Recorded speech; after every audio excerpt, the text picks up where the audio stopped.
So, today's topic is about atrophic rhinitis. So, as the name indicates, atrophic means there is a destruction or decrease in the space or volume or the mucosal changes which is happening in a chronic inflammation. So, rhinitis is nothing but inflammation of the nose. So, this was first described in 1876 by Dr. Bernard Fraenkel, who said there is a triad of crusting, fetor and atrophy of the nasal structures. So, the common terms which is used in atrophic rhinitis will be oecina, otherwise as a dry rhinitis, because it's almost most of the nasal cavity will be completely dried up, and rhinitis sicca. So, the basic etiology for atrophic rhinitis, which is related to hereditary factors. It runs in genes, and as it is commonly seen in females who have a endocrinal disturbance, mostly related to hormonal imbalance, particularly in relation to puberty, and that is why it is more related to females than males. And as I have told, there will be plenty of crusting and bad odor, and which eases with menopause.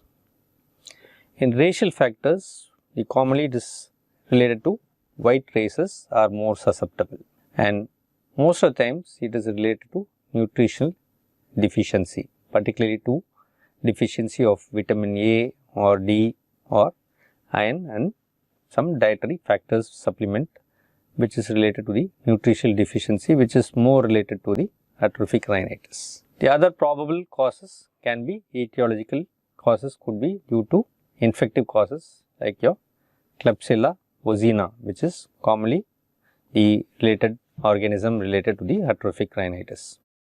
The other organisms can be diphtheroids, proteus, E. coli, staphylococci and streptococci, and it is sometimes related to autoimmune disease process also. So, what happens in the basic pathology?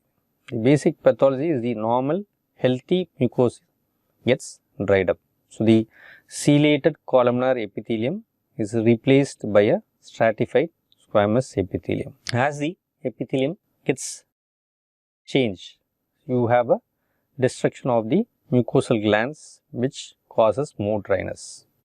So, there is the atrophy of the seromucinous glands, venous synovials and nerve elements in relation to the obliterative end arteritis.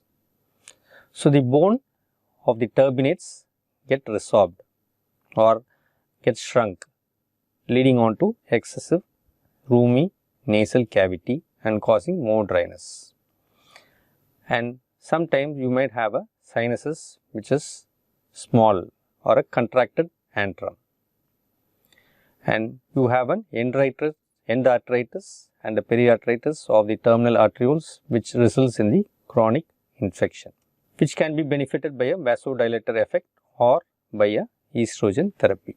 Sometimes you can have a secondary atrophic rhinitis. So, whatever we saw before was the features probably related to your primary atrophic rhinitis, whereas in a secondary atrophic rhinitis, where the patient wouldn't have any issues before, but later on due to the surgical or complications or any kind of a trauma leading on to secondary destruction or dryness of the mucosa. So, that is called as a secondary atrophic rhinitis. Mostly it is related to a complication of any kind of a sinus surgery. When you have an excess removal of the mucosa or the turbinates or reduction of the turbinates leading on to roomy nasal cavity and destruction of the mucosa leading on to secondary atrophic rhinitis. And sometimes it might be related to the complications of radiation due to radiation related causes causing dryness of the mucosa, which indirectly causes secondary atrophic rhinitis.